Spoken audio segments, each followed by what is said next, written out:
Bismillahirrahmanirrahim. Assalamualaikum warahmatullahi wabarakatuh.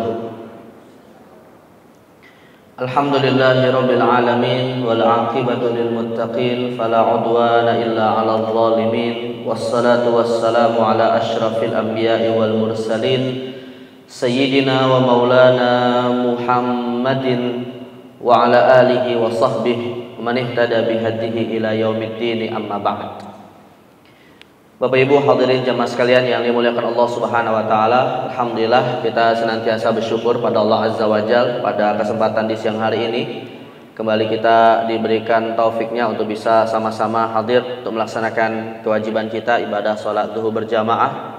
Mudah-mudahan Allah menerima dan menjadikan amal ini kelak di yaumil qiyamah bisa menjadi sebab kita mendapatkan ridhonya, dan mudah-mudahan kita termasuk orang-orang yang ditakdirkan kelak bisa menemani Nabi Muhammad SAW di Jannatul Firdaus. Dan alhamdulillah jemaah sekalian yang dimuliakan Allah, tadi malam pemerintah kita sudah menginformasikan melalui sidang isbat bahwa hari ini hari Rabu adalah hari pertama dari bulan Zulhijjah 1446 Hijriah. Artinya mulai hari ini sampai nanti kita akan menyembelih hewan kurban adalah masa-masa yang sangat penting untuk kita manfaatkan dalam pelaksanaan ibadah. Bahkan Nabi SAW menganjurkan kita untuk menyempurnakan ibadah itu sampai pada setiap ujung-ujung dari rambut dan kuku kita. Karena itulah Nabi SAW bersabda, "Idza dakhalal ashru arada ahadukum an yudhi fala yamassa min sya'rihi wala min basyarihi syai'an."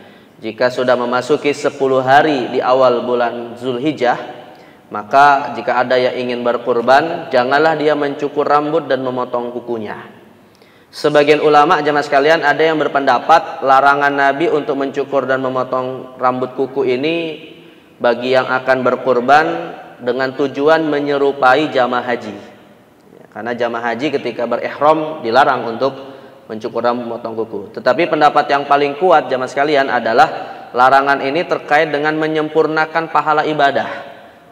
Karena sampai tadi saya katakan ujung rambut dan ujung kuku kita itu jamaah sekalian, kenapa dilarang oleh Nabi untuk dicukur dan dipotong? Agar sempurna ibadah kita di 10 hari pertama awal bulan Zulhijjah. Dan sempurnanya pahala itu seakan semua tubuh kita ini akan menjadi saksi sebagai bagian dari ibadah kita kepada Allah Subhanahu wa taala. Tetapi mayoritas ulama juga berpendapat mencukur rambut dan memotong kuku di sini larangannya tidak sampai haram.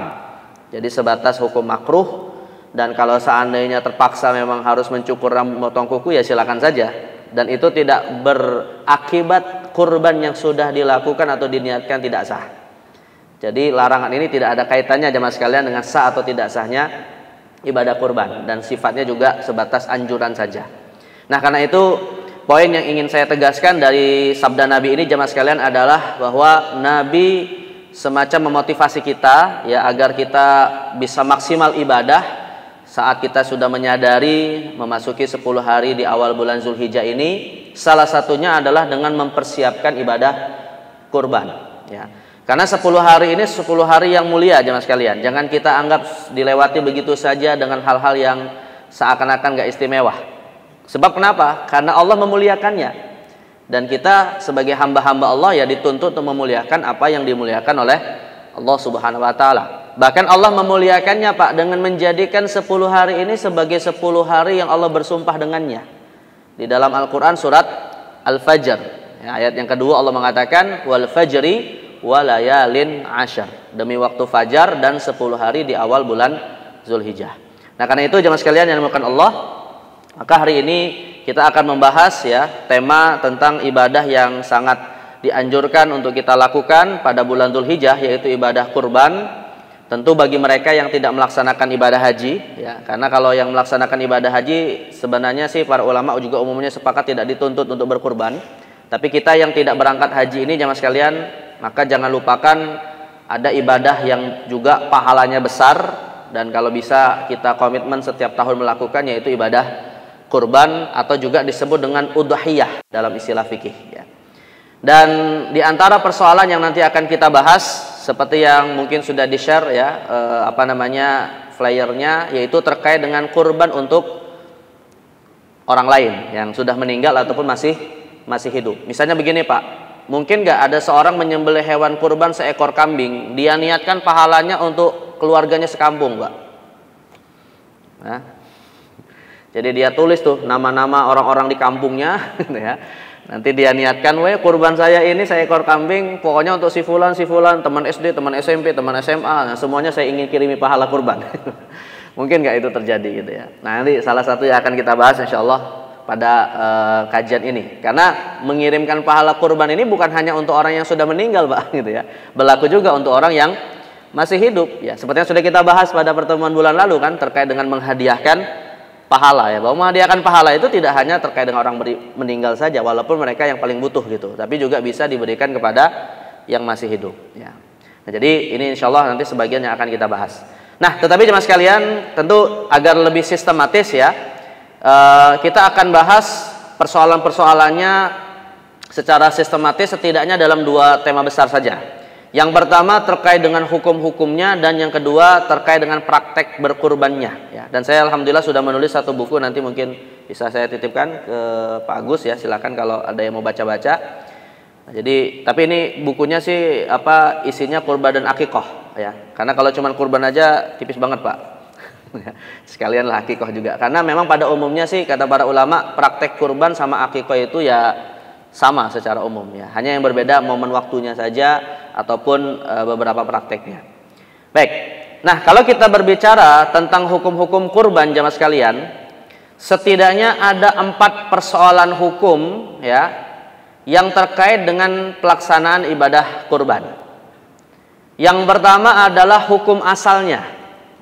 Hukum asalnya. Jadi persoalan hukum asal ini jamaah sekalian terkait dengan pertanyaan, jika seorang muslim mampu untuk melaksanakan ibadah kurban tapi dia tidak melaksanakannya, kira-kira berdosa atau tidak? Nah, tergantung mazhabnya. Tergantung mazhabnya. Karena ulama kita beda pendapat jemaah sekalian tentang hukum asal berkurban ini. Bagi yang mampu ya, bagi yang tidak mampu mah nggak ada masalah. Tapi bagi yang mampu, nah ini bagaimana? Karena para ulama kita berbeda pendapat jemaah sekalian di dalam memahami perintah di dalam surah Al-Kautsar, yaitu terkait dengan perintah berkurban. Allah mengatakan fasholli li rabbika wanhar. Maka salatlah, dirikanlah salat dan berkurbanlah. Nah, jadi dalam ayat ini jemaah sekalian tegas Allah menggunakan kata kerja perintah, berkurbanlah. Nah, yang jadi masalah perintah dalam ayat ini sebenarnya perintah yang memang bersifat tegas maka hukumnya wajib, seperti dirikanlah salat ya, atau perintah yang sifatnya hanya sebatas anjuran saja Pak, seperti perintah misalnya kita boleh makan dan minum di malam Ramadan, wa kulu washrabu hatta yatabayyana lakumul khaytul abyadu minal khaytil aswadi minal fajri. Makan dan minumlah sebelum datang waktu fajar, maksudnya makan di malam Ramadan atau makan sahur. Nah, makan sahur kan diperintahkan Pak di dalam Al-Quran, tapi perintahnya wajib atau sunnah? Nah, sahur sunnah gitu. Nah, jadi yang jadi persoalan, tidak semua jemaah sekalian perintah dalam Al-Quran itu otomatis wajib. Ada kemungkinan dia hukumnya bisa menjadi sunnah. Nah, terkait dengan fakta ini, para ulama kemudian berbeda pendapat di dalam memahami ayat perintah berkurban ini. Sesungguhnya ini perintah wajib atau sebatas anjuran. Nah, maka dalam masalah ini jemaah sekalian, ulama terpecah menjadi 2 mazhab. Ya, yang pertama adalah pendapat mayoritas ulama dari mazhab Maliki, Syafi'i dan Hambali yang berpendapat bahwa hukum menyembelih kurban bagi yang mampu Pak sebenarnya tidak sampai wajib, hanya sebatas sunnah muakkadah. Dan mereka mendasarkan kepada hadis yang tadi sudah sempat saya baca, idza dakhalal asyru wa arada ahadukum an yudahi. Jika seorang atau sudah memasuki 10 hari di awal bulan Dzulhijjah dan ada seseorang yang ingin berkurban, maka jangan cukur rambut dan potong kukunya. Nah, kalau kita perhatikan redaksi hadis riwayat Imam Muslim ini Pak, tentunya hadisnya sahih. Nabi mengatakan dan ingin berkurban. Berarti kalau tidak ingin boleh nggak? Nah, boleh aja. Berarti ini menunjukkan bahwa perintahnya tidak sampai wajib. Nabi semacam memberikan tawaran gitu kan. Yang kurban ya alhamdulillah, yang juga tidak berkurban juga tidak ada masalah. Nah, ini pendapat mayoritas ulama. Nah, tetapi jemaah sekalian, saya ingin memberikan catatan dulu Pak terkait dengan hukum sunnah dalam ibadah kurban ini. Memang mayoritas ulama mengatakan hukumnya sunnah jemaah sekalian. Tapi Pak, amalan yang dihukumi sunnah ini jangan kita anggap sepele. Ya, karena kadang ada sebagian muslim Pak ketika mengetahui hukumnya cuma sekedar sunnah, ya udahlah, nggak melakukan juga nggak apa-apa gitu kan. Betul sih Pak, tidak melakukan amalan sunnah tidak berdosa. Memang definisi sunnah itu kan ma yutsabu fa'iluhu wa la yu'aqabu tarikuh. Sesuatu yang jika dilakukan berpahala, ditinggalkan tidak berdosa kan? Tidak masalah. Tetapi kalau kita merujuk ke dalam definisi sunnah yang lebih rinci Pak, di dalam kitab-kitab usul fikih, para ulama itu menyebutkan bukan hanya tidak berdosa, tetapi jika mampu melakukannya layak dicelah jika dia meninggalkan. Jadi definisi sunnah yang lebih lengkap itu adalah sesuatu yang jika dilakukan berpahala, ditinggalkan tidak berdosa, namun jika dia mampu melakukannya tapi tidak dia lakukan layak dicela. Nah, bedakan antara berdosa dan layak dicela. Ya, dicela itu kenapa jemaah sekalian? Karena mengabaikan kesempatan besar, pahala besar yang Allah janjikan dalam amalan sunnah tersebut. Saya kasih analogi begini Pak. Ya, kenapa amalan sunnah itu jika ditinggalkan layak dicela meskipun tidak berdosa? Misalnya begini jemaah sekalian. Mungkin saya pernah contohkan di sini atau belum ya, saya lupa ya. Tapi saya ulangi lagi contohnya kalau pernah disampaikan. Jadi Nabi misalnya mengatakan begini Pak, raqatai al-fajri khairu minad dunya wa ma fiha. Salat qobliyah subuh itu pahalanya berapa Pak? Lebih baik daripada dunia dan seisinya. Kira-kira kalau dikurskan ke rupiah berapa nilainya Pak? Unlimited, nggak ada batasannya kan? Ya. Padahal salat qobliyah subuh hukumnya sunnah gitu, tapi pahalanya lebih baik daripada dunia dan seisinya. Coba bayangkan Pak, jika seandainya ini namanya masjid atau musola apa nih Pak? Aula. Aula Bank Mega lah gitu ya. Atau misalnya DKM Masjid misalnya Pak, anggaplah DKM Masjid ya, misalnya tempat Pak Agus nih, DKM Masjid Baitus Sabah. Misalnya DKM Masjid memberikan pengumuman kepada masyarakat yang tinggal di dekat masjid tersebut. Siapapun yang bisa datang ke masjid untuk melaksanakan sholat qobliyah subuh, nanti pulangnya masing-masing akan diamplopin uang senilai 1 miliar. Kira-kira banyak nggak yang datang ke masjid Pak? Ya. Banyak, bahkan sebelum subuh aja udah datang semua gitu kan. Padahal tadi Rasul mengatakan Pak, lebih baik daripada dunia dan seisinya. Nggak seberapa 1 miliar itu sebenarnya kalau kita bandingkan dengan pahala di akhirat. Tapi tiba-tiba jemaah sekalian, ada tetangga masjid, rumahnya dekat dari masjid, tahu informasi tersebut, dalam kondisi miskin, fakir, banyak hutang. Tiba-tiba dia bilang, saya nggak mau datang, nggak perlu saya. Nah, maka orang yang kayak gini Pak, kalau nggak datang dosa nggak? Nggak dosa kan? Tapi layak nggak kita celah? Layak nggak kita celah? Bodoh kamu gitu kan, ini lagi banyak hutang, ada kesempatan uang dapat 1 miliar kok malah diabaikan. Kita celah orang seperti ini Pak. Begitulah saya ingin katakan Pak, gambaran amalan kita nanti di akhirat. Bahwa kita nanti di akhirat itu jemaah sekalian, nggak akan ditanya Pak, kenapa kita meninggalkan amalan sunnah, nggak akan ditanya. Nggak akan ditanya sama Allah, kenapa kita nggak sholat duha, kenapa kita nggak sholat witir, kenapa kita nggak kurban bagi yang berpendapat hukumnya sunnah ya. Kita hanya dituntut dan ditanya oleh Allah tentang amalan wajib saja. Kenapa kita nggak sholat 5 waktu? Kenapa nggak kita puasa Ramadan? Kenapa kita nggak bayar zakat? Itu yang ditanya oleh Allah nantinya Pak. Tapi ketika kita sudah melakukan semuanya jemaah sekalian, apakah kita kemudian merasa sudah berhasil melewati pertanyaan Allah? Belum tentu. Karena nanti pertanyaan berikutnya, apakah sholat kita sudah kita jamin Pak khusyuk dari takbir sampai salam? Apakah puasa Ramadan kita sudah bisa kita jamin kita puasa tapi lisan kita juga terjaga dari perkataan yang tercela? Apakah ketika kita bayar zakat Pak, sudah terjamin bahwa zakat kita itu ikhlas lillahi ta'ala bukan karena riya? Nah, pertanyaan-pertanyaan ini Pak menunjukkan bahwa amalan wajib kita berpotensi banyak kekurangan. Dan ketika amalan wajib kita banyak kekurangan Pak, maka yang kita cari untuk mengcovernya apa? Amalan sunnah. Di antaranya kurban gitu ya. Maka ketika kita tidak pernah melakukan amalan sunnah Pak, padahal amalan-amalan wajib kita banyak kekurangannya, maka yang terjadi apa? Penyesalan. Nah, disinilah saya ingin menggambarkan, membayangkan kepada kita semua ya, amalan sunnah meskipun tidak dilakukan tidak berdosa, tapi sesungguhnya akan bisa menjadi sebab penyesalan bagi kita nanti di hari kiamat kalau kita abaikan. Padahal kita mampu melakukannya. Nah, jadi maka jangan kita menganggap sepele amalan sunnah. Ya. Amalan sunnah di sini maksudnya amalan yang berpahala tapi tidak berdosa jika ditinggalkan. Bukan sunnah dalam arti sunnah Nabi, Pak ya. Bedakan antara sunnah Nabi dengan amalan yang hukumnya sunnah. Itu dua hal yang berbeda. Nah, tetapi jemaah sekalian, mazhab Hanafi berpendapat hukum kurban wajib. Artinya kalau mampu Pak tapi tidak ditunaikan bisa berdosa. Dan mereka mendasarkan kepada hadis riwayat Imam Ahmad. Ini hadis favoritnya panitia kurban, biasa dipasang di spanduk. Yaitu hadis Nabi yang mengatakan, "Man kana lahu sa'ah wa lam yudahhi fala yaqrabanna musallana." Ya, barang siapa yang memiliki kelapangan harta tapi tidak menyembelih kurban, jangan dekati tempat salat kami. Jadi Nabi SAW mengecam, Pak ya, memberikan semacam kecaman keras bagi mereka yang mampu berkurban tapi tidak berkurban, seakan-akan bukan seorang muslim karena tidak boleh mendekati masjid. Nah, maka mazhab Hanafi berargumentasi dengan hadis ini, Pak, bahwa ibadah kurban bagi yang mampu hukumnya adalah wajib, ya. Nah, tetapi jamaah sekalian, sebenarnya Pak, mazhab Hanafi juga ketika mewajibkan ibadah kurban memberikan aturan syarat yang sebenarnya cukup longgar. Ya, yang mana seandainya kita sebenarnya memenuhi syarat-syaratnya, Pak, dan tidak berkurban, ya kalau kata Bang Roma itu, Pak, terlalu, Pak. Karena beliau para ulama mazhab Hanafi dalam hal ini memberikan syarat yang cukup longgar. Artinya mereka mewajibkan tapi nggak memberatkan. Ya, mewajibkan tapi tidak memberatkan. Apa syarat yang mereka tetapkan agar seseorang wajib berkurban? Ada 4 syarat.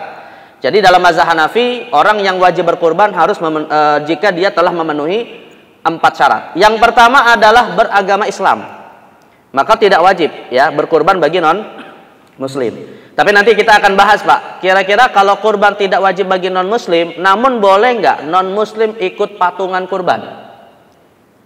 Nah, ini seekor sapi, Pak, 7 orang ya, nomor 1 sampai nomor 6 muslim, tapi nomor 7-nya Kristen misalnya, Pak. Boleh nggak?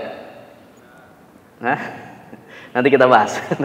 Jadi ya, tapi yang paling utama adalah yang dituntut sebenarnya adalah muslim ya. Dan yang kedua, jemaah sekalian, akil balik. Nah, artinya anak kecil, Pak, yang punya harta walaupun banyak dalam mazhab Hanafi nggak wajib kurban. Ya, misalnya ada seorang anak yang pernah kita bahas dalam bab waris, Pak ya. Ada seorang anak, dia anak yatim mewarisi harta bapaknya yang meninggal. Berapa, Pak? Kalau anak itu laki-laki. Misalnya ada orang meninggal, dia punya istri dan punya anak umur 5 tahun laki-laki. Harta warisnya anggaplah 8 miliar. Berarti untuk istrinya berapa, untuk anaknya berapa? Nah, istrinya 8, anaknya sisanya asobah kan, anaknya laki-laki asobah. Maka istrinya dapat 1 miliar, anaknya dapat sisanya berapa? 7 miliar. Kira-kira uang 7 miliar, Pak, membeli seekor kambing bisa nggak? Sangat bisa. Tapi wajib nggak bagi anak itu membeli seekor kambing untuk disembelih kurban? Nggak wajib. Karena harta anak yatim yang dia tidak wajib berkurban. Nanti kalau udah akil balik baru dia wajib dalam mazhab Hanafi ya. Bahkan sebagian ulama, Pak, mengatakan sekalipun dia tidak wajib, walinya nggak boleh mengambil hartanya untuk disembelihkan hewan kurban atau akikah. Tapi ada sebagian ulama mengatakan boleh, namun dengan syarat sudah ada tanda-tanda dia bisa diajak komunikasi dan paham. Ya, kalau misalnya ibunya misalnya mengambil harta dari anak yatim tersebut untuk dibelikan seekor kambing, lalu dibilang, "Ini nak kurban kamu," gitu kan. Dia lalu bilang, "Oh ya Bu, alhamdulillah," gitu ya. Artinya udah paham tuh, Pak. Kira-kira umur berapa tuh, Pak, yang udah paham kayak gitu? Belum balik sih, tapi udah paham. Ya, umur 6, 7 udah paham, mumayyiz namanya. Nah, maka kalau umurnya sudah mumayyiz, boleh diambil untuk kurban. Tapi kalau anak yatim yang dapat warisan 7/8 itu tadi, Pak, nih umurnya baru 2 tahun, ya, walaupun diajak ngomong 24 jam sehari pun dia nggak akan paham-paham gitu, Pak. Maka nggak boleh diambil hartanya walaupun untuk ibadah kurban. Nah, jadi ada yang membedakan antara dia paham atau tidak ya. Yang ketiga, jemaah sekalian, iqamah. Maka bagi musafir tidak wajib berkurban dalam mazhab Hanafi. Salah satunya adalah jamaah haji. Karena jamaah haji statusnya adalah musafir. Nah, yang paling penting, Pak, dari keempat syarat ini dalam mazhab Hanafi adalah mampu secara harta atau yang disebut ya mampu secara harta ya. Namun standarnya dalam mazhab Hanafi, Pak, seseorang disebut mampu secara harta dan dia wajib menunaikan kewajiban kurban kalau sudah memiliki harta yang wajib zakat atau disebut dengan seorang muzaki. Dan harta yang wajib zakat itu, Pak, kalau seandainya kita pakai tabungan uang, sebenarnya cukup longgar untuk kita mampu berkurban. Ya, karena nilainya cukup besar juga, yaitu harta yang kita simpan, tidak ada kewajiban untuk bayar hutang jatuh tempo di waktu dekat, juga tidak dimaksudkan untuk hal-hal yang sifatnya kebutuhan primer. Artinya kalau bahasa kita Pak, uang tabungan yang nganggur lah gitu Pak, uang tabungan dingin lah gitu ya. Dan nilainya sudah mencapai nisab, dimiliki selama haul 1 tahun. Nah, nisabnya bisa emas, bisa perak. Kalau nisabnya emas, berarti 85 gram emas, berapa rupiah Pak kira-kira?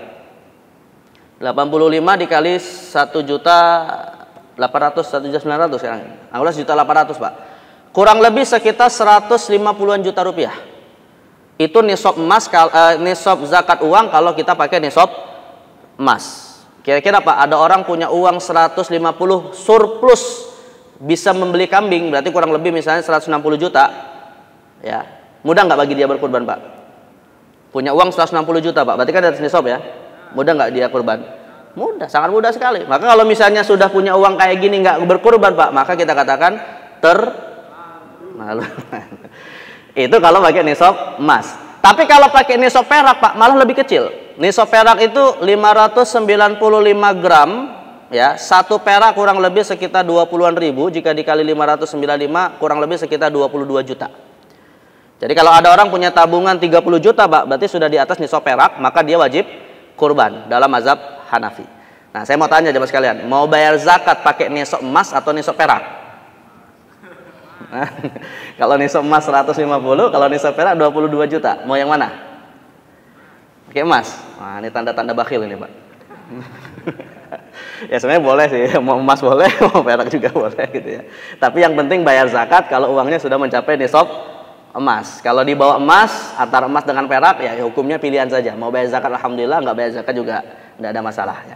Nah, jadi maka sekali lagi mazhab Hanafi Pak, meskipun mewajibkan kurban, tapi sesungguhnya juga memberikan kelonggaran bagi mereka yang ingin berkurban dengan syarat yang cukup longgar. Artinya kalau tidak berkurban padahal syaratnya seperti ini, ya tadi kita katakan sangat keterlaluan gitu ya.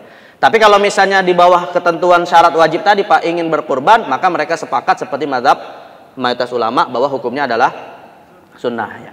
Nah, tetapi jemaah sekalian, ada dua kondisi di mana kurban itu hukumnya bisa menjadi wajib Pak. Ya, khususnya menurut pendapat kebanyakan ulama dan lebih khusus lagi dalam mazhab Syafi'i. Yaitu ketika kurban itu didasarkan kepada nazar, dan yang kedua ada istilah namanya kurban ju'lu atau kurban ta'yin. Jadi kalau nazar jelas Pak ya, nazar itu orang misalnya bernazar kalau anak saya lulus ujian maka saya akan potong hewan kurban. Maka kurban ini hukumnya wajib nggak ditunaikan? Wajib atas dasar nazar, meskipun belum dimiliki hewannya. Nah, beda dengan kurban yang kedua Pak, namanya kurban ju'lu. Ini syaratnya sudah dimiliki dulu. Misalnya beli seekor kambing ya, setelah dibeli seekor kambing Pak, lalu kemudian orang yang membeli kambing itu kemudian mengatakan, mengikrarkan, kambing ini nanti akan saya potong kurban. Maka kalimat ini Pak menjadikan kambing itu wajib dipotong kurban. Artinya, kalau sekarang kita beli hewan kurban Pak, tanggal 1 Dzulhijjah kita beli hewan kurban, lalu setelah kita beli, udah kita miliki, kita ikrarkan, tanggal 5 lagi butuh uang, boleh nggak dijual? Hah? Kambingnya boleh nggak dijual? Nggak boleh. Kenapa? Karena sudah wajib berdasarkan ikrar. Ya, nah maka di sini kurban ju'lu juga hukumnya menjadi wajib. Malah lebih dari itu Pak, menurut mazhab Syafi'i, tapi kalau menurut pendapat yang lain tidak berlaku. Menurut mazhab Syafi'i, kurban nazar ataupun kurban ju'lu Pak, nggak boleh dimakan dagingnya oleh yang berkurban. Ya, jadi kurban yang sudah jatuh hukumnya wajib tidak boleh diberikan kepada yang berkurban. Maka ini menjadi semacam ilmu yang harus diketahui oleh para panitia kurban. Yang mana panitia kurban nanti harus tahu nih, mana kurban yang wajib, mana kurban yang tidak wajib. Karena biasanya kan di tradisi masyarakat kita Pak, orang kalau kurban pakai kambing misalnya ya, nanti biasanya panitia akan menyerahkan apa? Salah satu pahanya kan. Nah, padahal kalau itu kurbannya wajib Pak, nggak boleh. Lantas yang berkurban emang nggak dapat daging kurban? Maka ada dua solusi Pak, agar yang berkurban bisa dapat kurban. Dua solusi. Solusi yang pertama, kalau anggaplah misalnya kurbannya jadi wajib Pak ya. Kalau kurbannya menjadi wajib ya, maka ada dua solusi agar dia bisa dapat daging kurbannya. Yang pertama, subsidi silang. Subsidi silang. Artinya misalnya Pak ada dua orang yang dua-duanya kurbannya wajib. si A, si B. Maka kurban si A diberikan kepada si B diberikan kepada si A. Nah, maka ini bisa dapat daging kurban dari yang lain. Atau yang kedua Pak, solusi yang kedua, agar kurbannya tidak wajib tapi menjadi sunnah dan dia bisa makan daging kurbannya sendiri, ketika diikrarkan tambahkan kata sunnah. Nah, jadi dengan mengatakan ini kambing akan saya jadikan sebagai kurban sunnah. Nah, jadi kalau dia mengikrarkan kurban sunnah, maka nanti sampaikan ke panitia kurban, dia bisa dapat daging kurbannya sendiri. Nah, tapi kalau misalnya tidak seperti itu jemaah sekalian, jatuhnya kurban wajib tidak boleh dia makan, karena itu seperti wakaf yang tidak boleh lagi kembali kepada dirinya. Atau seperti zakat Pak, kita misalnya memberi zakat kepada fakir miskin, boleh nggak kita tarik lagi zakat yang sudah kita berikan? Nggak boleh, karena hukumnya wajib gitu ya. Maka kurban juga seperti itu. Baik, kemudian yang ketiga jemaah sekalian, nah tema yang menjadi flyer kita Pak, kurban untuk orang lain. Nah, untuk orang lain ini bisa jadi masih hidup, bisa jadi sudah wafat ya. Biasanya kalau masyarakat kita sih seringkali yang banyak terjadi Pak, sudah wafat ya. Biasanya inisiatif anak yang ingin berkurban atas nama siapa? Orang tuanya misalnya, yang sudah wafat misalnya. Nah, yang jadi masalah begini Pak, kurban untuk orang lain ini yang jadi problem adalah terkait dengan dua masalah. Kenapa para ulama kita mempermasalahkan Pak ya? Ada dua masalahnya. Masalah yang pertama jemaah sekalian, tadi kita sebutkan Pak, di antara sunnah-sunnah kurban adalah tidak mencukur rambut, tidak memotong kuku. Nah, yang jadi masalah Pak, ketika ada orang kurban atas nama orang lain, siapa yang tidak cukur rambut, siapa yang tidak potong kuku? Nah, siapa? Yang potong hewan kurbannya atau orang yang diatasnamakan? Hah? Lah kalau yang diatasnamakan masih hidup Pak, masih mending. Lah yang sudah meninggal, coba, emang di alam barzah masih ada orang nggak potong kuku, cukur rambut Pak? Dia jadi masalah ya. Dan yang kedua jemaah sekalian, kurban itu ibadah yang mensyaratkan niat. Innamal a'malu binniat. Lah orang yang sudah meninggal Pak bisa berniat. Paham ya masalahnya Pak ya? Nah, maka kurban atas nama orang lain ini jemaah sekalian, agar sah dia sebagai kurban, solusinya adalah kalau dia masih hidup wajib diberitahukan. Misalnya kita mau kurban atas nama bapak kita Pak di kampung, maka kita telepon, Pak ya, hari tahun ini saya akan potong kurban di Jakarta atas nama bapak. Bapaknya akhirnya yang berniat, dan bapaknya juga Pak yang nanti dari tanggal 1 Dzulhijjah tidak cukur rambut, potong kuku. Bukan anaknya, tapi siapa? Bapaknya. Nah, bagaimana kalau dia sudah meninggal Pak? Kalau dia sudah meninggal didasarkan kepada wasiat. Jadi sebelum meninggal dia berwasiat. Nanti sebelum meninggal dia bilang kepada anaknya, "Nak, kalau nanti bapak meninggal potongkan hewan kurban untuk bapak." Nah, maka artinya Pak, dia sudah berniat ya, dia sudah berniat. Nah, inilah yang dijelaskan oleh Imam Nawawi dalam kitabnya Minhajut Talibin. Beliau mengatakan, "La tadhiya anil ghairi bi ghairi iznih wa la an mayyiti illam yusi biha." Tidak sah kurban untuk orang lain tanpa izin darinya, tanpa diberitahukan, dan juga untuk mayit jika dia tidak berwasiat. Nah, tetapi jemaah sekalian, kebanyakan orang kan bisa jadi berdasarkan inisiatif dari orang tua yang sudah meninggal belum sempat berwasiat. Maka kalau tetap ingin diatasnamakan kepada orang tuanya yang sudah meninggal tapi tidak berwasiat Pak, caranya tetap yang berkurban adalah anaknya misalnya, tetapi dia berniat pahalanya untuk orang tuanya yang sudah meninggal. Artinya Pak, yang nanti niat untuk kurban tetap anaknya. Ya, yang tidak cukur rambut, potong kuku tetap siapa? Anaknya. Tapi ketika dia sembelih hewan kurban itu Pak, atau lewat orang lain, dia berniat, ya, kurbanku ini ya Allah, pahalanya aku niatkan untuk bapakku yang sudah meninggal. Nah, jadi dalam hal ini bedakan dengan kalimat aku berkurban atas nama bapakku begitu saja Pak. Tapi di sini bukan atas nama bapaknya lebih tepatnya, tapi tetap atas nama dirinya sendiri, tapi pahalanya untuk bapaknya. Nah, pertanyaan berikutnya Pak, anaknya tetap dapat pahala kurban nggak? Nah, mau tahu tanya sama yang kasih pahala Pak. Nah, ya, itu urusan Allah. Tapi insya Allah bahwa anaknya pasti dapat pahala juga ya. Salah satunya pahala birrul walidain ya. Tapi insya Allah juga dapat pahala kurban dari atas nama bapaknya tadi. Nah, jadi artinya jemaah sekalian, yang nanti terikat tidak cukur rambut, potong kuku bukan bapaknya atau orang lain ini, tapi tetap siapa? Yang berkurban, tapi dia niatkan untuk orang lain. Nah, ini yang dimaksud dengan kurban untuk orang lain kalau tidak bisa diberitahukan atau tidak sempat berwasiat. Ya, tapi kalau misalnya masih bisa diberitahukan Pak, karena dia masih hidup, ya beritahukan. Dia yang nanti berniat, dia nanti tidak cukur rambut, potong kuku. Ya, atau atas dasar wasiat kalau sudah meninggal. Ya. Baik, kemudian yang keempat jamaah sekalian, persoalan tentang patungan kurban. Salah satunya yang tadi sempat saya singgung, bagaimana kalau kurban itu 1 ekor sapi, tapi kemudian yang ikut patungan bukan hanya muslim, ya, ada juga dari kalangan non muslim ingin ikut patungan kurban. Tapi terkait dengan patungan ini kita akan jelaskan dulu dari sisi dasarnya Pak ya, bahwa patungan kurban ini didasarkan ya kepada hewannya terlebih dahulu. Karena sebenarnya Pak, yang bisa dijadikan patungan kurban itu hanya unta atau sapi saja. Adapun kambing atau domba itu tidak bisa patungan sebenarnya. Ya, karena kambing atau domba itu hanya bisa atas nama 1 orang. Tapi kalau misalnya kongsian uang ya silakan saja, nggak apa-apa gitu. Tapi tetap yang nanti berniat adalah 1 orang. Nah, sedangkan kalau yang bisa patungan itu adalah sapi atau unta yang maksimal jumlah orangnya ada 7. Ya, sedangkan kalau untuk sapi, untuk kambing dan domba maka cuma 1 orang. Artinya gini jamaah sekalian, boleh tidak atau sahkah kurban 1 ekor sapi Pak misalnya ya atas nama perusahaan? Sapi Pak atas nama perusahaan, misalnya atas nama perusahaan Transkop misalnya. Sah nggak kurbannya Pak? Nggak sah. Ya, kenapa? 1, karena perusahaan tidak bisa berniat. Yang niat manusia Pak, bukan perusahaan. Dan yang kedua, jumlah orangnya bisa lebih dari 7 orang. Jadi kalau 1 sapi atas nama perusahaan semuanya Pak, itu jatuhnya sedekah bukan kurban. Tapi kalau misalnya ingin jatuh sebagai kurban, ditunjuk 7 karyawan yang nanti mereka yang berniat. Karena nanti pertanyaan berikutnya juga Pak, kalau atas nama 1 perusahaan dengan semua karyawannya, apakah semua karyawannya tidak cukur rambut potong kuku? Hah? Ya enggak. Yang tidak cukur rambut potong kuku hanya 7 orang yang ditunjuk dan bisa bergiliran setiap tahun. Tapi kalau itu tidak dilakukan dan tetap ingin dipotong hewan kurbannya Pak, namun tidak ditentukan siapa orangnya, jatuhnya dia sebagai sedekah, bukan kurban. Ada plus minusnya Pak, sedekah dan kurban ada plus minusnya. Plus minusnya adalah kurban pahalanya lebih besar daripada sedekah. Tapi plusnya sedekah Pak, sifatnya fleksibel. Setelah disembelih, kalau yang mau makan dagingnya hanya karyawannya saja boleh, nggak apa-apa.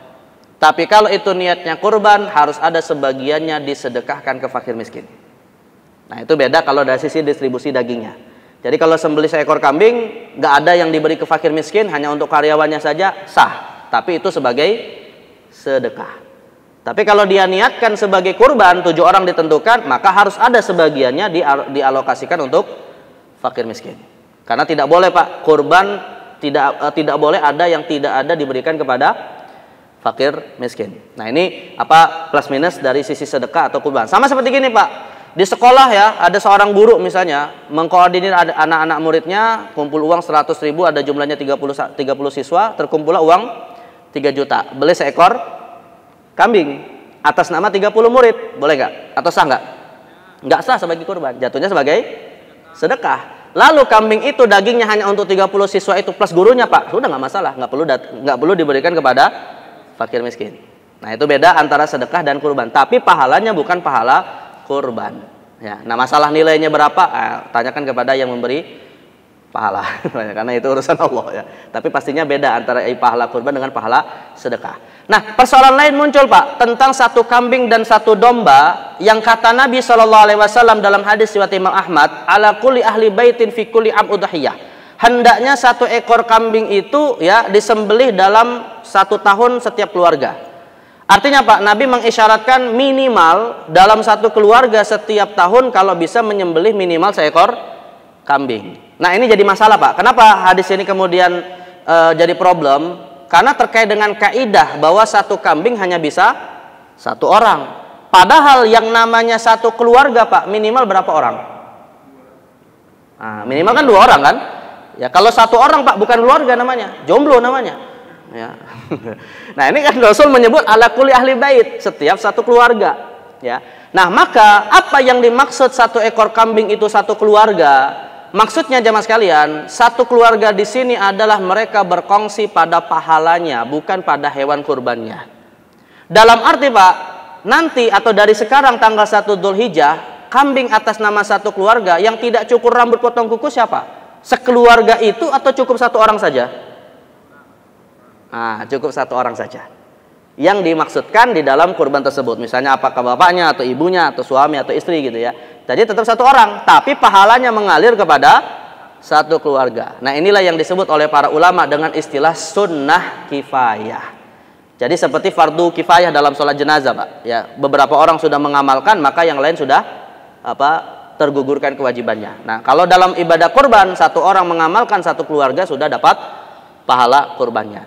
Nah, tapi masalah lagi muncul, Pak. Keluarga yang bagaimana yang bisa dapat pahala kurban ini? Ya, keluarga yang seperti apa? Misalnya jemaah sekalian, keluarga kan jenisnya macam-macam, Pak. Maka dalam masalah ini para ulama sepakat pada dua dulu, Pak, pada dua hal, pada dua hubungan kekeluargaan. Yang pertama adalah antara suami dan istri, dan yang kedua hanya kerabat nasab. Jadi kalau kerabat nasab itu, Pak, seseorang menyembelih hewan kurban, seorang laki-laki dia punya istri, istrinya dapat. Ya, begitu juga dengan kerabat nasab dia yang ke atas, bapak, ibu, kakek, nenek. Kemudian yang ke bawah anak cucu. Lalu yang ke samping ada 4, saudara, keponakan, paman bibi, dan sepupu. Tapi besan tidak ikut dapat pahala. Nah, besan. Besan itu berarti seperti apa, Pak? Mertua, menantu, saudara ipar, nggak dapat pahala kurban. Karena bukan keluarga nasab. Nah, karena inilah jamaah sekalian, muncul di masyarakat kita, Pak, tradisi antara suami dan istri bergiliran kurban setiap tahun. Tahun ini misalnya suaminya, tahun depan istrinya. Kenapa muncul tradisi itu, Pak? Itu bukan nggak ada dasarnya, Pak. Karena saya kadang ketemu dengan beberapa ustadz bilang nggak perlu kayak gitu-gitu, tradisi kayak gitu. Namanya kurban suami, istrinya sudah dapat pahalanya. Istrinya kurban, suaminya sudah dapat pahalanya. Ngapain digilirkan setiap tahun? Ya betul sih, kalau antara suami istri memang nggak perlu digilirkan. Tapi yang jadi masalah, Pak, suaminya kurban, istrinya dapat pahala, orang tua suaminya dapat pahala, orang tua istrinya nggak dapat pahala, protes istrinya, Pak. Apa gitu, Pak, ya? Nah, disitulah istrinya kemudian bilang, ya udah Mas, tahun depan gantian, saya yang kurban atas nama saya. Ya, biar nanti yang dapat pahala gantian siapa? Orang tua istrinya, orang tua suaminya ya tahun depan lagi nyala. Nah, disitulah terjadi proses apa? Pergiliran itu kemudian menjadi tradisi. Jadi ada dasarnya proses begitu, Pak, ya. Tapi kalau ingin yang lebih afdol, biar semuanya dapat pahala, ya udah suaminya kurban, ya istrinya juga kurban, itu lebih afdol. Nah, jadi maka bukan berarti saya ingin katakan, Pak, bergiliran itu dianggap bid'ah, ada setiap bid'ah sesat, enggak. Itu ada dasarnya terkait dengan aliran pahala kepada keluarga yang seperti apa. Ya. Bahkan ada sebagian ulama, Pak, yang mengatakan, walaupun ini pendapat lemah gitu ya, yang dapat pahala ini disyaratkan harus tinggal serumah. Jadi kalau misalnya nih ada seorang anak tidak tinggal serumah dengan bapaknya, ya walaupun kerabat nasab, nah ini dianggap tidak dapat pahala dari kurban bapaknya. Jadi kalau ingin dapat pahala kurban dari bapaknya, Pak, ngungsi dulu selama bulan Dzulhijjah di rumah bapaknya. Nah, itu ada juga yang berpendapat seperti itu. Tapi ini pendapat lemah, Pak. Ini pendapat lemah, ya, artinya walaupun beda rumah, yang penting punya hubungan kerabat nasab, maka otomatis bisa dapat pahala dari kurban keluarganya. Baik, kemudian yang jadi masalah berikutnya, Pak, yang tadi sempat kita singgung, berbeda niat dalam satu unta dan sapi, tetapi di situ ada unsur non muslim. Artinya gini ya, Mas sekalian, seekor sapi, Pak, kan bisa berapa orang tadi? 7 ya. Nah, 7 orang ini, Pak, apakah disyaratkan semuanya niat kurban agar sah sebagai hewan kurban? Boleh nggak misalnya ya 7 orang ini, Pak, satunya kurban, 2-nya akikoh, 3-nya pedagang daging mau dijual lagi. Nah, keempatnya non muslim, gitu, Pak. Boleh nggak kayak gitu ya? Nah, maka dalam masalah ini, Pak, pernah terjadi kasus seperti ini ditanyakan ke saya, Pak, di salah satu kantor pajak. Jadi ada, ya biasa, Pak, di kantor-kantor patungan kurban gitu kan, seekor sapi baru dapat 6 orang, Pak. Ya, baru dapat 6 orang, kurang 1 lagi. Tiba-tiba kepala kantornya, Pak, orang Kristen ingin ikut patungan kurban. Nah, barulah nanya ke saya, Ustadz, gimana nih kurban kita nih, Ustadz? Kita khawatir nggak sah nih karena ada non muslim ikut patungan kurban. Ya. Kenapa, Pak? Di satu sisi mereka khawatir karena ada unsur non muslim, di sisi yang lain mereka nggak bisa nolak. Kenapa? Ya bosnya, gimana mau nolak gitu, Pak? Gak enak mau nolak kepala kantornya kan. Akhirnya saya katakan, Pak, setelah saya baca beberapa referensi ulama, saya katakan alhamdulillah ulama kita beda pendapat. Nah, itu. Artinya di tengah perbedaan itu ada solusi. Dan lebih alhamdulillah lagi, Pak, mayoritas ulama membolehkan, yaitu mazhab Syafi'i dan Hambali. Ya, jadi kalau dalam mazhab Maliki mereka menetapkan, Pak, kurban patungan seekor sapi semuanya harus niat kurban. Sedangkan kalau dalam mazhab Hanafi boleh beda, tapi semuanya harus muslim dengan niat ibadah. ya kurban, akikoh, bayar dam, bayar nazar. Nah, yang membolehkan secara lebih leluasa Pak, muslim non muslim, ibadah atau bukan ibadah, ini mazhab Syafi'i dan Hambali. Artinya patungan seekor sapi di situ ada unsur non muslim dibolehkan dalam mazhab Syafi'i dan Hambali. Tapi dengan syarat jemaah sekalian. Syaratnya apa? Tidak boleh niatnya untuk menyekutukan Allah. Hanya sebatas sekedar untuk bisa ikut makan-makan dagingnya saja. Jadi kalau misalnya Pak ada teman kita non muslim ingin patungan kurban, kita tanya niatnya dia apa. Ya, kamu mau ikut patungan sapi dalam rangka apa? Ya, saya sekedar untuk makan-makan saja. Nah, kita terima, nggak masalah. Tapi kalau dia bilang saya mau ikut patungan kurban untuk Yesus, nah ini nggak boleh. Ya, Yesus dalam arti bukan seorang nabi, tapi sebagai Tuhan yang dia yakini, maka nggak boleh itu dijadikan patungan kurban. Ya. Bahkan Pak nggak usah non muslim, muslim saja Pak. Muslim saja ya, kalau salah niat juga kurbannya menjadi sia-sia. Nomor 1 sampai nomor 6 Pak, muslim nomor 1 sampai nomor 7 semuanya muslim. Tapi nomor 1 sampai nomor 6 niatnya kurban, nomor 7 yang nyeleneh Pak, untuk Nyi Roro Kidul. Misal. Nah, dilarung ke laut gitu kan. Nah, maka yang jadi masalah Pak, yang nggak sah yang sepertujuh ini saja atau semuanya? Hah? Semuanya Pak. Kenapa semuanya? Karena disembelihnya cuman sekali. Kan nggak bisa Pak di 7 kali sembelihan itu kan, 6 kali apa yang benar, yang satunya salah, kan nggak bisa. Ya, maka dalam hal ini nggak usah non muslim. Muslim pun niatnya harus benar ya. Minimal benar di sini Pak, ibadah atau bukan ibadah tapi bukan untuk menyekutukan Allah Subhanahu wa taala. Nah, jadi maka kalau kemudian ada masalah nanti ya, ada ingin patungan kurban dari kalangan non muslim, ya solusinya alhamdulillah ada dari pendapat mayoritas ulama yaitu mazhab Syafi'i dan Hambali. Tapi kalau afdolnya Pak, jelas kalau bisa semuanya niat kurban. Baik, terakhir ya Mas kalian ya, mungkin kita tutup dengan praktek kurban Pak ya. Adapun untuk praktek kurban ini saya mungkin mencukupkan karena waktu juga yang terbatasi. Pada aspek yang menjadi rukun saja jemaah sekalian. Nah, nanti kalau misalnya dari praktek kurban ada yang tidak saya sampaikan, mau didiskusikan, kalau ada waktunya bisa sampaikan. Tapi praktek kurban yang ingin saya jelaskan di sini Pak, yang menjadi penutup adalah standar minimal kurban kita sah saja Pak ya.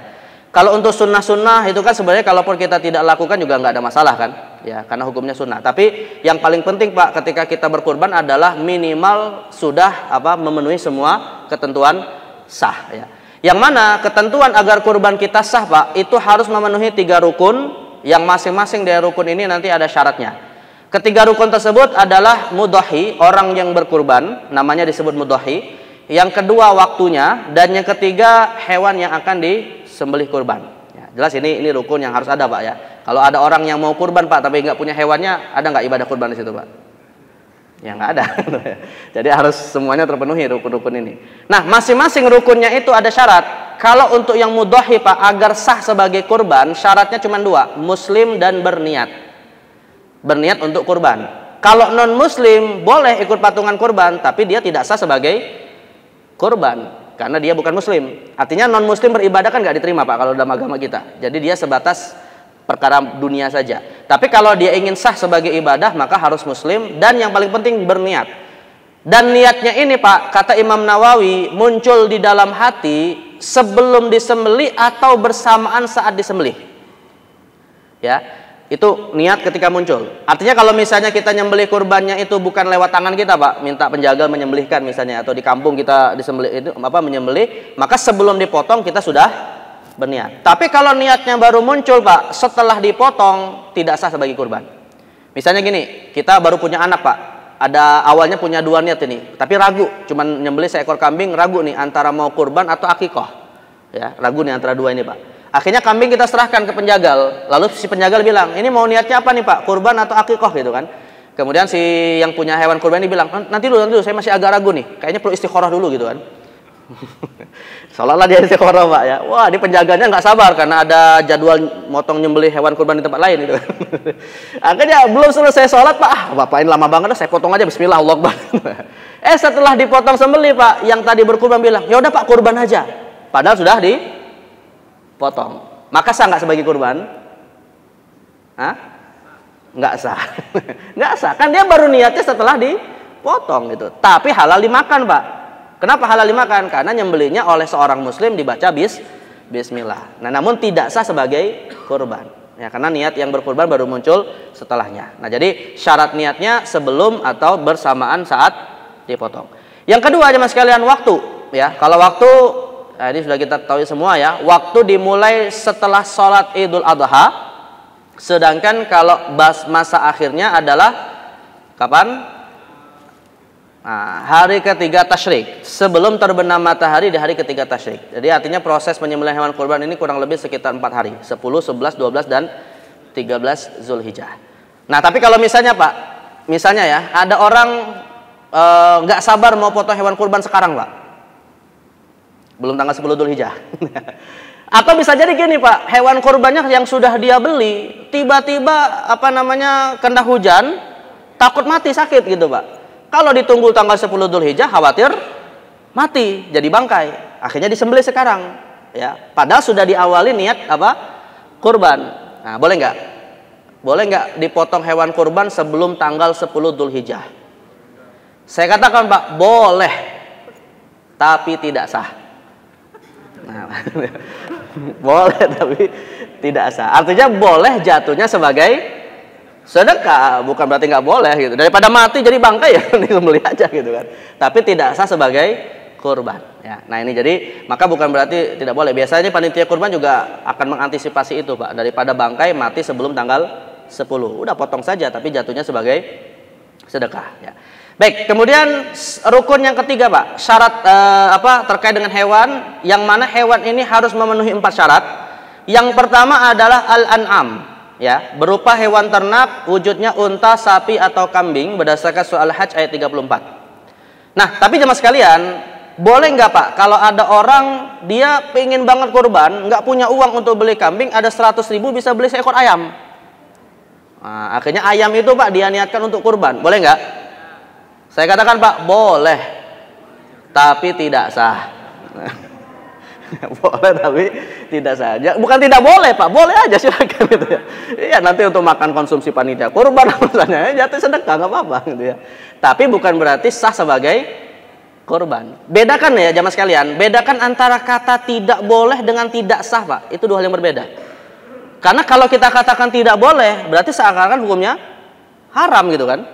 Padahal antara tidak boleh dengan tidak sah dua hal yang berbeda.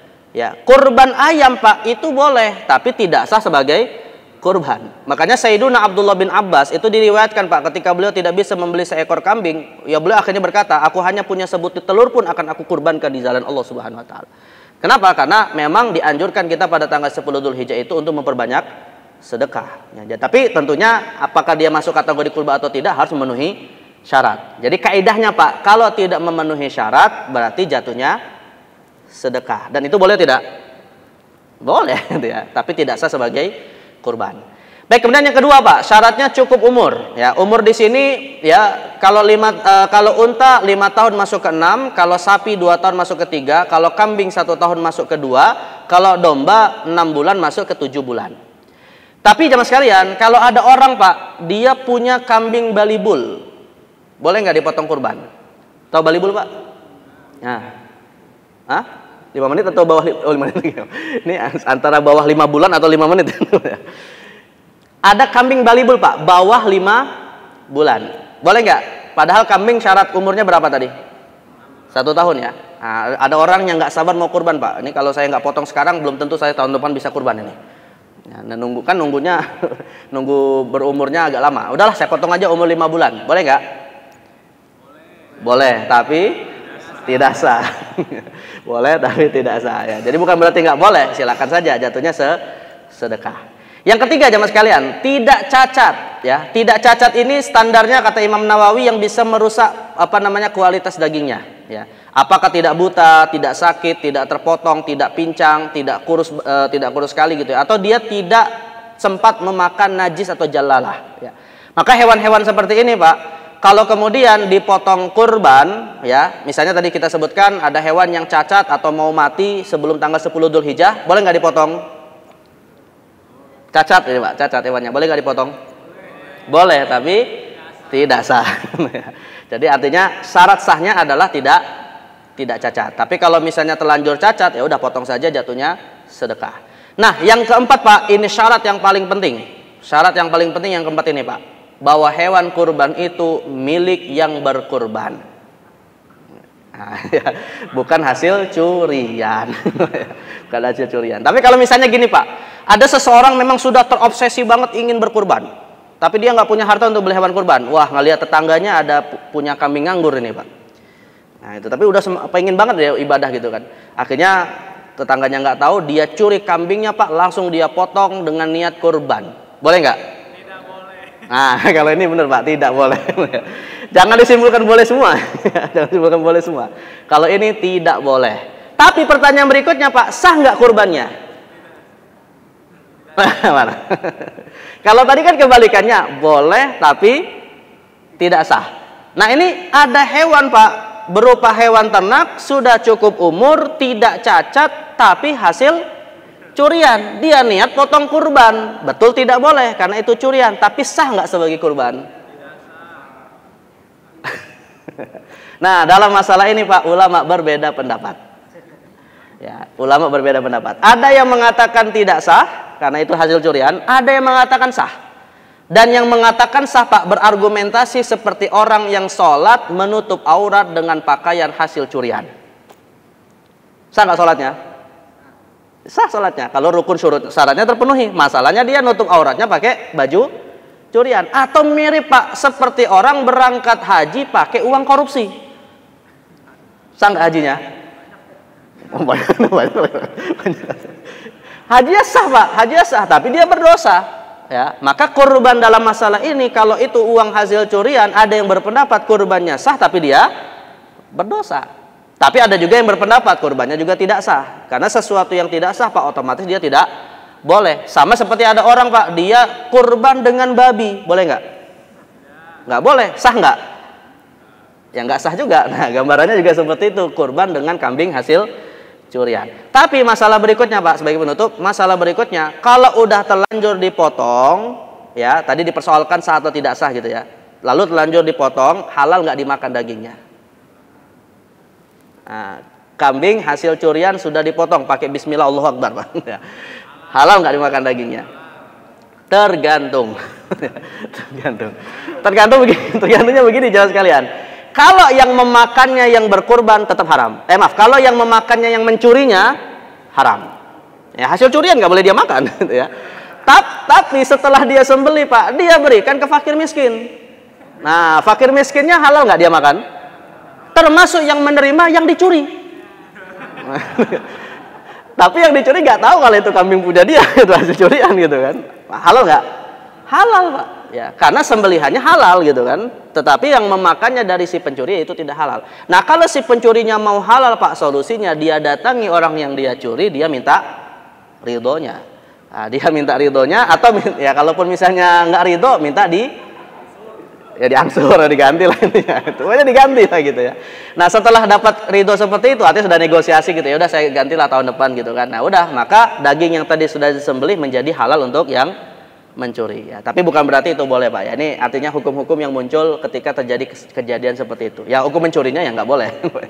Baik, nah inilah jamaah sekalian ya beberapa ketentuan hukum seputar ibadah kurban. Yang intinya sih Pak, innallaha thayyibun la yaqbalu illa thayyiban. Sesungguhnya Allah itu suatu yang baik dan tidak menerima sesuatu kecuali datang dari yang baik. Nah maka ya tetap walaupun kita ingin kurban tetap harus melalui proses yang proses yang baik, proses yang dibolehkan dalam syariat ya. Baik, mungkin ini yang bisa saya sampaikan ya Mas kalian. Mungkin waktunya cukup ya. Saya serahkan kalau misalnya ada yang mau tanya. Wallahu bishawab. Panitia kurban, artinya gini, distribusi daging kurban itu Pak kembali kepada 3. Pertama kepada yang berkurban, yang kedua hadiah untuk orang yang mampu, dan yang ketiga sedekah untuk fakir miskin. Nah maka ketika misalnya panitia kurban mendapati ada beberapa hewan kurban Pak yang mungkin biasanya orang tidak mau menerimanya, misalnya beberapa jeroan atau misalnya kulit dan seterusnya gitu ya, apakah boleh panitia kurban berinisiatif menjualnya kepada yang mungkin mau membelinya, misalnya warteg mau dibuat jadi kikil misalnya gitu kan. Nah maka jawabannya jemaah sekalian, hukum asalnya nggak boleh. Kecuali Pak, kecuali kalau dijual atas dasar ada kemungkinan kecuali dijual lalu kemudian hasil penjualannya disedekahkan kepada fakir miskin. Karena dari ketiga penerima hewan kurban ini Pak, yang berkurban, orang yang mampu dan fakir miskin boleh menjual bagian daging kurban dia. Fakir miskin. Jadi orang miskin misalnya Pak, orang miskin dapat daging kurban, dia mau jual, boleh nggak masalah. Jual dari dirinya sendiri maksudnya ya. Tapi kalau untuk orang yang kaya atau yang berkurban, maka tidak boleh menjual bagian hewan kurbannya. Nah, orang miskin boleh menjualnya Pak. Maka kalau ada unsur hewan kurban yang tidak bisa dibagi-bagi lalu kemudian dijual, berarti uang hasil penjualannya dijadikan sebagai apa? Sedekah untuk fakir miskin. Gak boleh masuk ke kas masjid apalagi panitia kurban. Jelas ya Pak ya. Dan yang kedua Pak, biaya operasional tidak boleh dibebankan kepada kas masjid. Tapi biaya operasional ini dibebankan kepada yang berkurban. Jadi yang berkurban dalam hal ini kalau misalnya ada tambahan biaya ya harus ridho. Kalau nggak mau ya potong sendiri. Gitu aja sebenarnya. Ya begitu. Donatur yang menyiapkan snack hari ini karena ada donatur tertentu sedekahkan snack hari ini untuk teman-teman. Semoga berkah. Silakan kalau ada yang bertanya lagi mau saya datang di sini, ya silakan. Nah langsung aja kali, kenceng nih Mas Raffi mah. Nyambung yang tadi sih, berarti kalau gitu yang dibagikan selain daging itu termasuk semuanya ya, kepala, kulit dan lain-lain. Ya. Itu yang pertama. Yang kedua, terkait sama binatang hewan ternak, itu apakah semua hewan ternak kecuali yang haram ya? Kan ada juga tuh yang mungkin ada yang di negara lain yang berternak bison atau Bison. atau apa gitu, atau kerbau. Ya. Sebenarnya Pak, kaidah dasar, saya jawab dari yang nomor dulu ya. Kaidah dasar hewan kurban itu sama seperti kaidah dasar zakat peternakan. Jika hewan itu wajib dizakati, ya dalam hal ini unta, sapi dan kambing serta apa kerabat-kerabatnya, ya, yang mirip dengan hewan tersebut, tapi bukan peranakan. Karena bisa jadi ada peranakan Pak, misalnya peranakan antara mungkin nggak unta kawin sama sapi misalnya Pak. Ya kalau peranak atau sapi misalnya dengan kuda Pak, itu nggak sah sebagai kurban. Ya, tapi kalau misalnya dia jenis-jenis hewan seperti itu, misalnya kayak kerbau, sapi dan banteng misalnya, nah, maka karena hewan-hewan ini wajib zakat, maka sah sebagai kurban. Nah, sisanya Pak, ya misalnya kayak kuda kan halal dimakan. Ya, lalu kemudian beberapa hewan-hewan ternak yang lain tapi tidak wajib zakat, boleh nggak itu dipotong kurban? Boleh Pak, tapi nggak sah. Artinya yang sah hanya sapi dan kawan-kawannya, termasuk domba, banteng dan termasuk bison juga, karena itu masuk kategori sapi juga. Lalu kemudian kambing dengan kawan-kawannya, kecuali kambing liar kayak misalnya kambing gunung misalnya gitu ya. Nah, dan juga unta dengan semua jenisnya. Nah, jadi maka selain itu boleh tapi jatuhnya sebagai sedekah. Nah, sedangkan kalau untuk pertanyaan yang pertama tadi, apa unsur hewan kurban yang bisa dibagi-bagi atau bisa dimakan? Kaidahnya mudahnya gini ya Pak. Kaidah mudahnya, semua unsur hewan itu halal dimakan kecuali 3. Darah, kotoran, dan apapun yang jika dimakan berpotensi membahayakan nyawa manusia. Jadi kalau misalnya nih Pak, tulang-tulangnya juga mau dibagi, mau dimakan, silakan aja Pak. Ya, jadi ini kan rakusnya manusia Pak. Makanan setan aja kita makan tuh Pak. Artinya ada nggak orang yang bisa makan tulang Pak, dijadiin kerupuk tulang, pernah nggak lihat? Iya. Ada kerupuk, bukan kulit aja yang jadi kerupuk, tulang aja dibikin kerupuk. Ya, kalau bisa dimakan dan tidak berbahaya, boleh nggak apa-apa, dan itu bisa dibagi-bagi. Ya, termasuk jeroan-jeroannya Pak, ya, semua termasuk jeroan-jeroan hewan itu kalau memang halal bukan halal, kalau memang tidak membahayakan selama bukan darah dan kotoran itu halal dimakan. Tapi kadang Pak, jeroan ini juga terikat dengan yang namanya budaya setempat. Karena bangsa Arab Pak itu biasanya dahulu ya, kalau nggak tahu kalau sekarang, dahulu yang namanya jeroan bagi mereka itu sesuatu yang dibuang. Ya, bahkan Rasulullah itu Pak dihina oleh pamannya Abu Lahab dengan cara membuang jeroan unta depan rumahnya. Yang kalau dalam tradisi Arab Pak, yang dihina terhina, yang menghina juga terhina. Itu artinya cara menghina yang sudah udah tinggi banget Pak. Rasul tuh dibuang jeroan unta di depan rumahnya. Nah kalau kita Pak, depan rumah kita ada jeroan unta atau sapi, alhamdulillah Pak. wah itu namanya rezeki domplok gitu ya. Dadiin soto babat gitu ya. Nah, jadi maka nggak usah khawatir mana yang dimakan, yang penting bukan 3 tadi. Apa tadi? Darah, kotoran, dan sesuatu yang bisa membahayakan. Ya, selama tiga ini maka insya Allah halal untuk dimakan. Ya, gitu. Ya, gitu.